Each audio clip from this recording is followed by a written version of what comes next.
Bismillahirrahmanirrahim. Assalamualaikum warahmatullahi wabarakatuh. Jumpa lagi di channel YouTube Rivanista.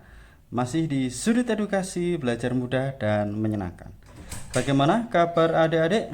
Semoga hari ini kita semua dalam keadaan sehat ya. Karena dengan kondisi yang sehat tentunya kita bisa melakukan berbagai kegiatan yang kita inginkan. Dan dengan keadaan yang sehat pula pastinya kita bisa belajar bersama untuk membahas materi dan juga soal-soal dari buku penulisan Bu Pena untuk SD atau MI kelas 2 ya. Tepatnya di jilid 2A, dan kali ini kita masih di tema 1 ya Adik sekalian, hidup rukun, subtema 2 ya.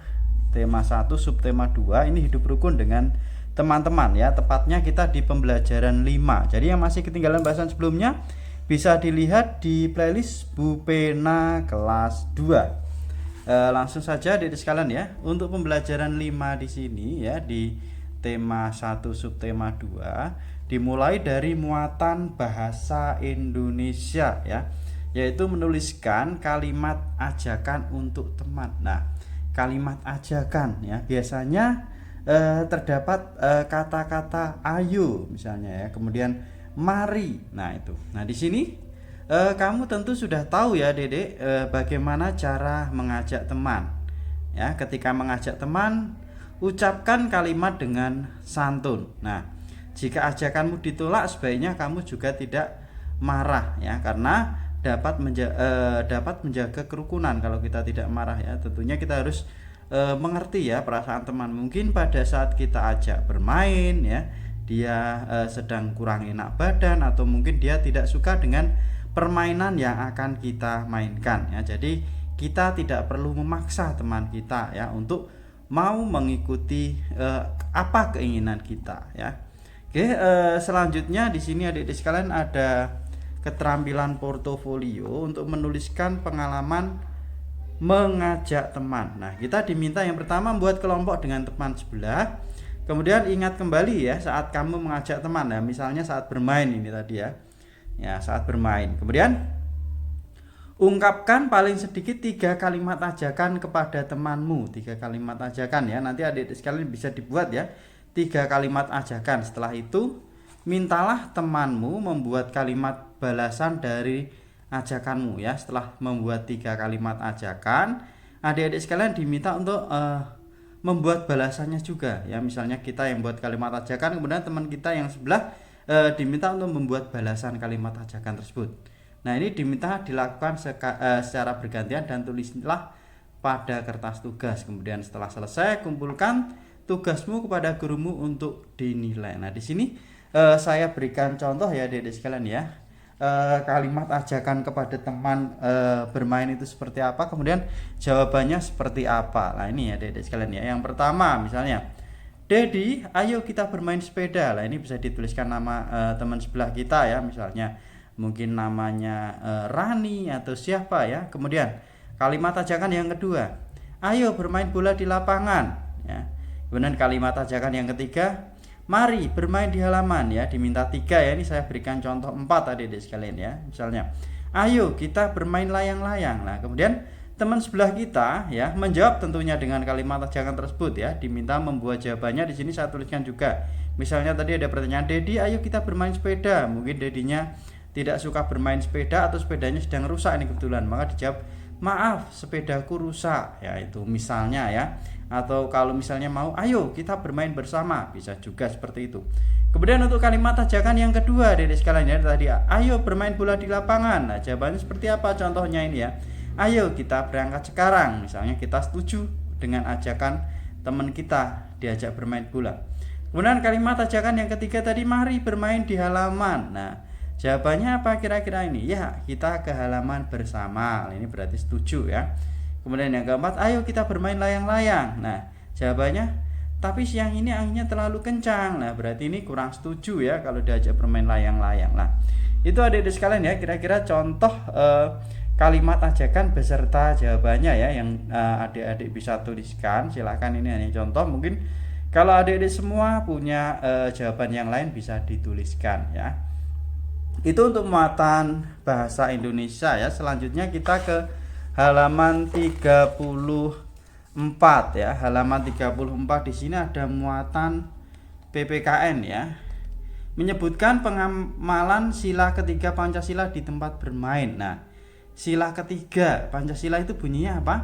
Persatuan Indonesia ya. Jadi kita ingat kembali ya, punya sila ketiga yaitu Persatuan Indonesia. Nah, kita sebagai warga negara Indonesia harus memiliki persatuan ya, walaupun berbeda-beda ya, misalnya berbeda suku, berbeda agama ya, berbeda hobi mungkin ya, kita harus tetap bersatu. Lah ini contoh pengamalan sila ketiga dengan teman bermain ya. Contohnya ini yang pertama, bermain dengan teman dari berbagai suku, menjaga kekompakan dengan teman saat bermain, dan juga menerima kekurangan teman ya, mau menerima kekurangan teman. Nah, ini adalah contoh pengalaman sila ketiga ya dengan teman bermain. Kemudian di sini ada keterampilan portofolio juga adik-adik sekalian ya. Untuk muatan PPKN diminta menyebutkan perilaku yang sesuai sila ketiga Pancasila. Yang pertama, buatlah kelompok dengan teman sebelahmu. Kemudian kita diminta yang kedua memperhatikan kedua gambar ini ya. Nah, ini perhatikan bersama ya dengan teman sebelahnya. Nah, ini ada anak-anak bermain tapak gunung bersama. Nah, ini ya sangat senang ya mereka berempat bermain tapak gunung ya, bergantian tentunya ya. Selanjutnya untuk gambar yang sebelah kanan ini ada anak-anak bermain lompat tali bersama. Nah, ini sayang sekali ada satu anak yang tidak diajak bermain ya adik-adik sekalian ya. Nah, tentunya kasihan juga ya. Ini terlihat cemberut. Nah, ini yang mereka bertiga senang. Nah, ini kasihan ya. Ini kurang sesuai dengan sila ketiga Pancasila karena ada satu yang tidak diajak bermain. Nah, pertanyaan yang ketiga, diskusikan mengenai hal-hal berikut dalam kelompokmu. Nah, ini tentunya terkait dua gambar ini ya, anak yang bermain tapak gunung dan yang bermain lompat tali. Nah, pertanyaan yang A, gambar yang menunjukkan sikap pengamalan sila ketiga Pancasila dengan teman bermain. Nah, kalau menurut saya dari sekalian ya, tentulah yang sesuai dengan sila ketiga adalah gambar yang anak bermain tapak gunung yang sebelah kiri ya, karena mereka bermain bersama. Sedangkan untuk anak yang bermain lompat tali ini ada satu anak yang tidak ikut bermain ya, kasihan ya. Tapi itu kembali ke adik-adik sekalian ya. Jadi bagaimana cara melihat gambarnya. Tapi kalau menurut saya ini yang sesuai dengan sila ketiga Pancasila adalah yang gambar sebelah kiri ya. Kemudian tentunya kalau adik-adik memiliki jawaban yang lain, alasannya apa? Nah, ini alasanmu memilih gambar tersebut. Nah, kalau saya memilih gambar bermain tapak gunung ini, alasannya adalah di sini udah saya tuliskan ya. Jadi untuk nomor 3 A, B dan C sudah dituliskan di sini. Jadi yang diskusi tadi yang A yang saya pilih adalah gambar anak-anak bermain tapak gunung bersama. Alasannya apa? Karena anak-anak bermain bersama dengan rukun ya, bermain bersama dengan rukun ya.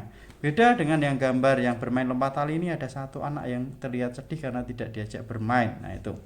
Kemudian untuk yang C, 3 contoh lain sikap yang sesuai sila ketiga Pancasila ketika bermain bersama teman. Itu kira-kira apa? Contoh sikap yang sesuai sila ketiga Pancasila ya ketika bermain bersama teman. Nah, ini sebenarnya di sini sudah ada ya adik-adik sekalian ya, ketika bermain bersama teman ini ada bermain dengan teman dari berbagai suku. Nah, ini kita tidak membedakan suku. Ini contoh sikap yang sesuai sila ketiga Pancasila saat bermain ya. Kemudian menjaga kekompakan dengan teman saat bermain, dan yang ketiga mau menerima kekurangan teman. Nah, ini 3 sikap yang sesuai sila ketiga Pancasila ketika bermain bersama teman ya. Nah, tapi di sini juga mungkin kalau adik-adik pengen jawaban yang berbeda, ini saya tuliskan juga yang bagian C ya. Tidak membedakan teman saat bermain. Nah, ini membedakan suku, agama ya. Kemudian jenis kelamin lah itu. Kemudian yang kedua, bersikap jujur saat bermain, dan yang ketiga tidak egois saat bermain. Itu adik-adik sekalian ya, untuk pembelajaran 5 tadi perintahnya untuk yang nomor 45 adalah tuliskan hasil diskusimu, dan yang kelima kumpulkan tugas kelompokmu kepada gurumu. Lah tadi sudah saya tuliskan di sini, bisa dilihat ya tadi untuk yang nomor 3 ya, A, B, C bisa mungkin kalau mau dijadikan referensi ya bisa dituliskan seperti ini. Oke adik-adik sekalian, untuk pembelajaran 5 sudah kita bahas. Untuk pembelajaran 5 pembelajaran 6 akan kita bahas di video berikutnya. Terima kasih sudah belajar bersama, semoga bermanfaat, dan mohon maaf apabila ada kekurangan. Saya akhiri, wassalamualaikum warahmatullahi wabarakatuh.